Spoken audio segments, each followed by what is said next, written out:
'రాకాస' movie ఎలా ఉందంటే, నాకైతే యావరేజ్ ఫన్ ఎంటర్‌టైనర్ అనిపించింది. సీక్వెల్ కూడా ఉంటుందని లాస్ట్‌లో హింట్ ఇచ్చారు. క్లైమాక్స్ కూడా ఇన్‌కంప్లీట్‌గా అనిపించింది. ప్లస్ అప్పుడే అయిపోయిందా అనిపించింది. స్టోరీ లైన్ సింపుల్‌గా చందమామ కథల్లో ఉండే యాస్పెక్ట్స్‌ని ఇక్కడ చూస్తాం. Nothing new. బట్ బ్రహ్మ రాక్షసుడికి కూడా మనసుంటుంది అని చిన్న టచ్ ఇచ్చారు. ఉన్న బడ్జెట్‌లో వీఎఫ్ఎక్స్ సరిపెట్టేశారు. సంగీత్ శోభన్ మూవీకి బ్యాక్ బోన్ అనే చెప్పాలి. ఆయన లేకుంటే మరొకరిని ఊహించలేం అనుకోండి. 'నైన్' కూడా పరిధి మేరకు నటించారు. 'తనికెళ్ళే భరణి' బ్రహ్మాజీ గారు ఉన్నారు. కానీ పరిచయం వరకే ఉంటారు. గెటప్ సీను వెన్నెల కిషోర్ గారిని ఇంకా బాగా యూజ్ చేసుకోవాల్సింది.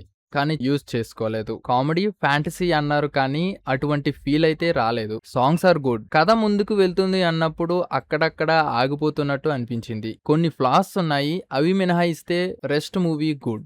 డైలాగ్స్ అండ్ పంచెస్ అయితే అక్కడక్కడ అలరిస్తాయి. ఫ్యామిలీతో ఎంజాయ్ చేసే జస్ట్ టైం పాస్ మూవీ అని చెప్పొచ్చు. మీరు గాని సినిమా చూస్తే ఎలా అనిపించిందో కామెంట్ చేయండి. మరొక రివ్యూతో మీ ముందుకు వస్తాను. Signing off.